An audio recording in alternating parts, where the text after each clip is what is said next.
What's up, guys? My name's Droven. I'm back again with another Minecraft and Reddit stories video where I am reading some scary stories to you. Today, my Minecraft gameplay, I made a mistake. I'll leave it at that. Anyways, the story I have for you today is called My Mother Paid a Fortune to Be Buried Alive. She made me watch.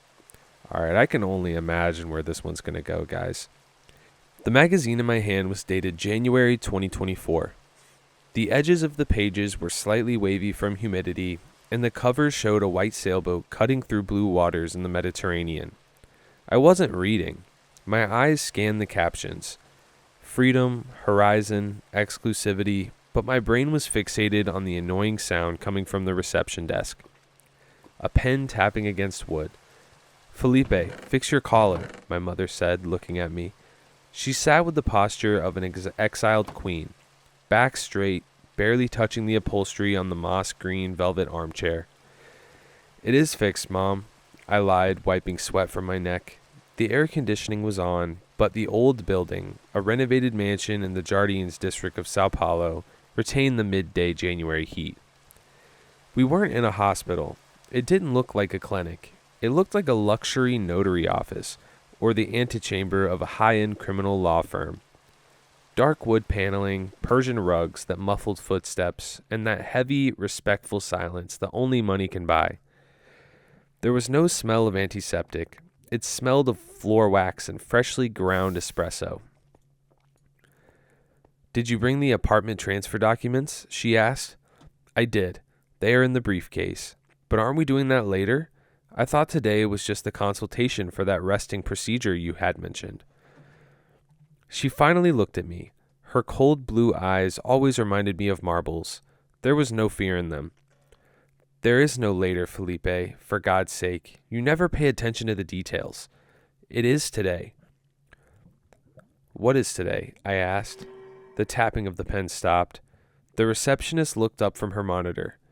"Donna Clarice Albuquerque? Dr. Veloso is ready for you." My mother stood up in a fluid motion. She didn't use a cane. She didn't have cancer nor Alzheimer's.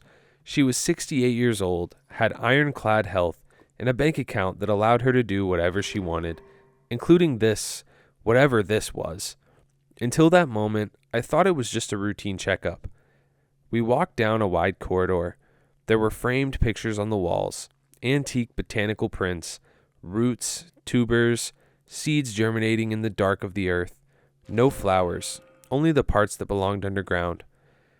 We entered Dr. Veloso's office. He wasn't wearing a lab coat. He wore a tailored gray suit with gold cufflinks. His desk was empty, save for black leather folder and a pen.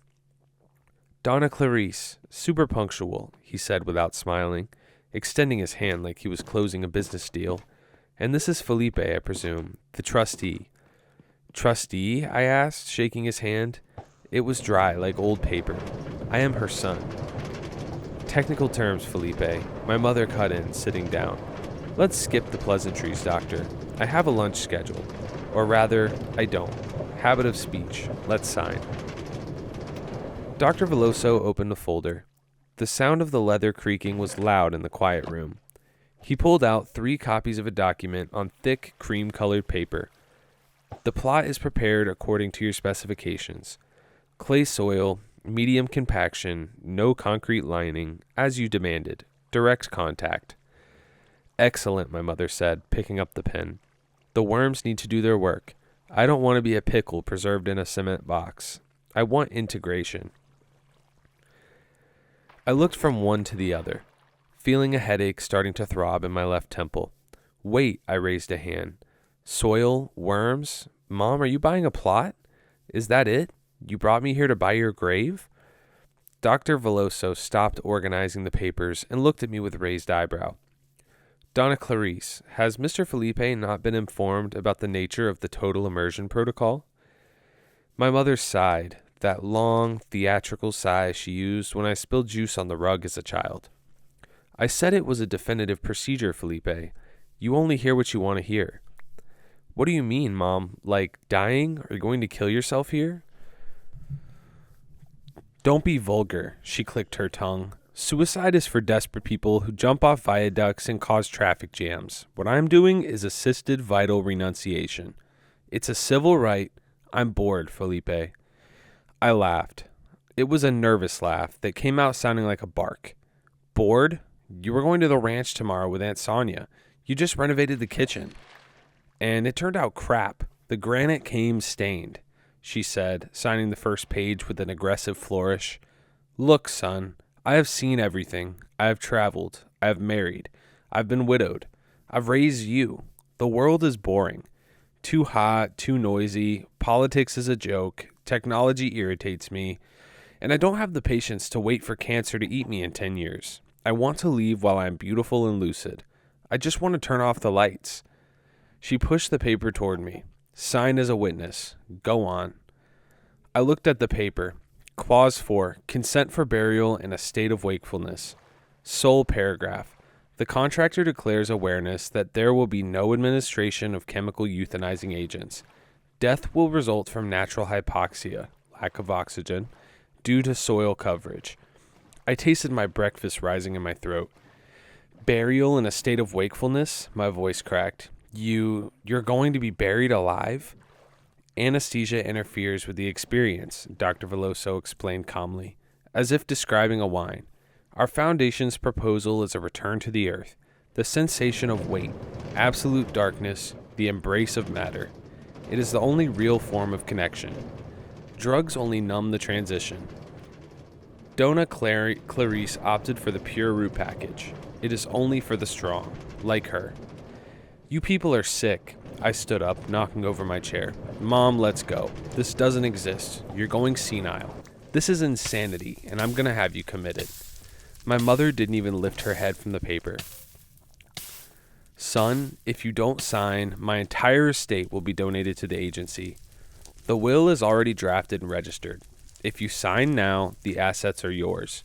If you make a scene, you leave here with nothing, and I go into the hole anyway. She looked up at me. The coldness in her eyes was absolute. She wasn't joking. She was negotiating. It's a simple choice, Felipe. Do you want to be a rich orphan or a poor orphan? Because you were going to be an orphan today either way. Gosh, imagine hearing your parents say that. I stood there staring at her. The woman who gave birth to me. The woman who taught me to tie my shoes. The woman who was now blackmailing me with my inheritance so I could watch her be buried alive. The worst part, I thought about her assets. I thought about my debts, the late car payments, the kids' private school tuition. That second of hesitation was the most monstrous thing I've ever felt in my life, and she saw it. She saw the hesitation in my eyes and smiled, a small, victorious smile. Sit down, Felipe. Blue or black pen? I signed. My hand shook so much the signature looked like an EKG of a heart attack. Excellent. Dr. Veloso gathered the papers. Let us proceed to the courtyard. The courtyard was at the back of the mansion. I expected a cemetery or perhaps a disguised crematorium. It was neither. It was a winter garden enclosed by high walls covered in ferns. The ceiling was a retractable glass structure, currently open, letting in the midday sun. The place was beautiful. Orchids, giant ferns, a small pond with koi fish, and in the middle of the impeccable lawn there were graves. Not many, 3 or 4 mounds on fresh earth, and one open grave. It was a perfect rectangle cut into the red, damp soil. There was no coffin. The bottom of the grave was lined with immaculate white linen sheets, contrasting violently with the mud. 2 men stood by the grave. They wore green gardener's overalls and held shovels, common construction shovels, wooden handles worn by use. No technology, no machines. It was all manual, visceral. Dona Clarice, Dr. Veloso indicated the grave with an elegant gesture. Your bed. My mother walked to the edge. She looked down, assessing the depth. Looks comfortable, deep enough not to hear the car horns outside. What? 2.5 meters of natural acoustic insulation, the doctor guaranteed. She began to undress, right there in front of me, the doctor and the gardeners. She took off her blazer, her silk blouse, her skirt. She remained in simple white cotton slips she had brought in her purse. She looked vulnerable for the first time.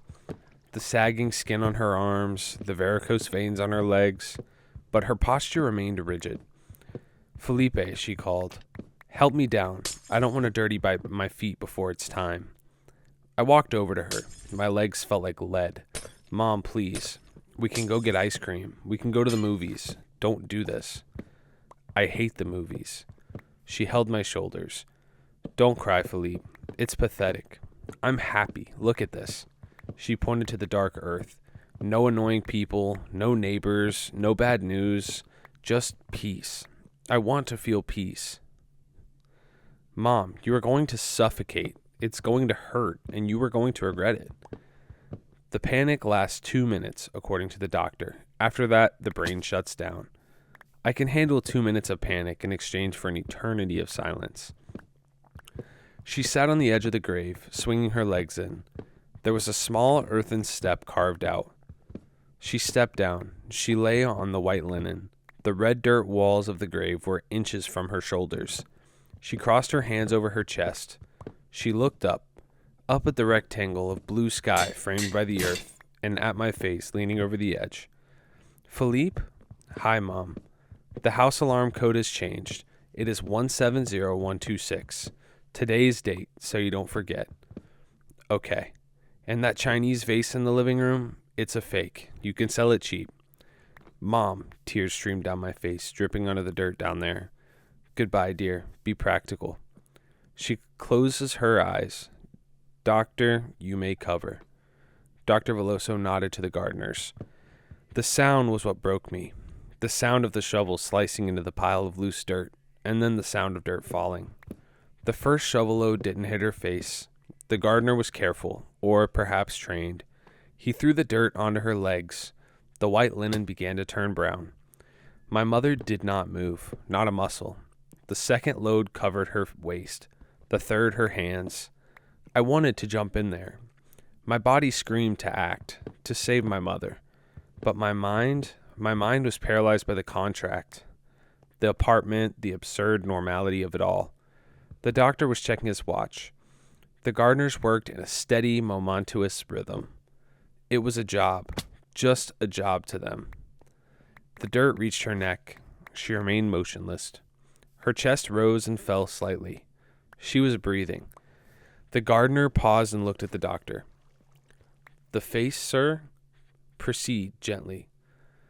The man filled the shovel. He poured the red dirt over my mother's face. The dirt covered her mouth, her nose, her closed eyes. She didn't cough. She didn't struggle. She just accepted the dirt as if it were a blanket on a cold night. Her face vanished. Now there was only a mound of dirt where a person used to be. But they didn't stop. They kept throwing dirt, more and more. The hole began to fill. I saw the white linen disappear completely. I saw the grave become just ground. I stood there for a time I couldn't measure. The gardeners stomped on the dirt to compact it. Each stomp felt like a blow to my chest. They were stepping on my mother. Was she still alive down there? How long would the air in the grave last? 5 minutes? 10? Was she awake now in absolute darkness, feeling the weight of tons of earth on her chest, unable to expand her lungs, trying to scream with a mouthful of mud? "It is done," said Dr. Veloso. "The planting was a success." He handed me an envelope. "Here are the keys and the copy of the death certificate. Cause of death is already filled in as cardiorespiratory arrest." I took the envelope. It felt heavy. "You are murderers," I whispered. "We are service providers, Philippe, and your mother was a very satisfied client. She got what she wanted. Silence." I left the garden. I passed through the waiting room. The elderly couple was still there, and they smiled at me. "Is she gone?" the little old lady asked. "Was it beautiful?" I didn't answer. I walked out into the street. The world outside remained the same. Traffic was stalled. A courier on a motorcycle honked frantically at a bus. The sun burned my skin. I got into my car. The steering wheel was hot. It burned my hands. I looked at the envelope on the passenger seat. The apartment, the money, financial freedom, all in exchange for a few minutes of dirt on a face. I started the car, and I felt short of breath. The seatbelt felt too tight. The car roof seemed too low. I rolled down the window, desperate for oxygen. I drove to her apartment, and I went in. The silence was absolute. I went to the kitchen. I opened the fridge. There was a tub of pistachio ice cream, half eaten. Her favorite. I took a spoon and ate a mouthful. It was sweet. Cold, but I couldn't swallow. My throat felt full of dirt. I went to her bedroom, and I opened the sock drawer. The safe was there. I typed the code, 170126. It opened. Inside there were papers, jewelry, and a letter. On the envelope it was written, "For Felipe, read only after the planting." I opened the letter. Her handwriting was firm, elegant. "Felipe, if you are reading this, it's because you didn't make a scene. Good boy. I knew greed would speak louder in you. I raised you well. Don't feel guilty." I was serious about the boredom, but there was something else. Last week, I was diagnosed with early onset aggressive Alzheimer's. I saw what that did to your father, and I wasn't going to let that happen to me. I wasn't going to let you wipe my drool. I chose the earth because the earth doesn't judge and doesn't forget. It only transforms. Enjoy the money, and please don't send me flowers. I'm already part of the garden. With love, Mom. I dropped the letter. She lied. She lied to the doctor. She lied to me. She wasn't bored. She was afraid. And to spare me, or to spare herself, she chose an illegal and totally insane euthanasia. I looked at the wooden floor of the bedroom, and I imagined her down there, right now. Was it over? Had her heart stopped? Or was she still in those 2 minutes of panic, scratching at the linen, screaming my name in the dark, regretful, while the roots of the orchids began to feel the heat of her body? I felt the floor vibrate, and it was the subway passing deep underground. But for a second, just for a second, I thought it was her knocking on the shell of the world, asking to come out. I closed the safe. I went to the living room and turned the TV to maximum volume. I needed noise. I needed to cover the silence, because now I knew silence isn't peace. Silence is just the earth waiting to fall on us. And the waiting list at that place, it's long. And I just realized that I now have a family discount because of my mother's procedure. It was in the fine line of print I signed. I looked at the ceiling. It felt like it had descended a few inches. The truth is, our house is just a bigger coffin, and we spend our whole lives waiting for the lid to close. I mean, I kind of get both sides of this story. Like, I feel like that was that was a huge sacrifice for the mom to make for her son to not have to go through, seeing her lose her mind to Alzheimer's. But at the same time, you kind of robbed the son of that choice. Maybe he would have done that. So, I don't know. Let me know what you guys think about this one. It's a pretty freaky one. It's pretty sad. This next story is called "I Follow People at Night." That's not stalkerish. It's not as weird as you think. Okay, if somebody says that, it normally means it's going to be kind of weird. I'm not a stalker or anything like that. I just pick random people and follow behind them for a while. People watching is considered normal, and I think of following people around as just a more involved version of that. When you people watch in public places, you see how people act when they're in a social setting, but I'm more interested in how people act when they think that nobody is watching. I'll admit that I get a thrill out of being stealthy enough to remain unseen. It's like a game to me, staying just far enough away and in the shadows to avoid detection. Usually, though, people do realize that they're being followed. I've been doing this for long enough to know for certain that people have a sixth sense about this kind of thing. I can be as inconspicuous and quiet as possible, but more often than not, they'll still stop in their tracks at a certain point and look in all directions because they felt someone staring into the back of their head. After that, if I'm playing the game right, they'll just shake it off and continue on their way, and I'll continue right behind them. I like to see where people go at night. I'll follow people to bars, clubs, hotels, parks, convenience stores, or whatever, and peek through the windows to see what they're buying or who they're talking to. Sometimes I'll wait outside, watching, for hours until they leave again, and then I take up the chase all over again. My favorite is when I follow them home. I find it so fascinating to see who lives in all of the apartments and houses around the city. That's where their sixth sense will typically kick in again, or for the first time if they haven't subconsciously detected me before that. Something about standing on the doorstep and fumbling for the keys makes people acutely aware of strangers who may be watching from afar. A couple of weeks ago, I spotted a beautiful girl as the sun was setting. I follow all kinds of people. I don't just creep on women all the time, but she was so pretty that I found it impossible to resist staying on her tail. I don't know, man. Night fell, and I followed her as she went on a rambling and seemingly aimless walk around the city. It was especially hard to keep myself from being seen. She was more paranoid than most of my subjects. Her head was around her shoulder and looking suspiciously around every few minutes. I laughed to myself after a while. She was no match for me. I had been doing this for so long that I didn't think that there was a chance I could be spotted. That was until we arrived at her doorstep. She lived in a rundown house on the edge of town.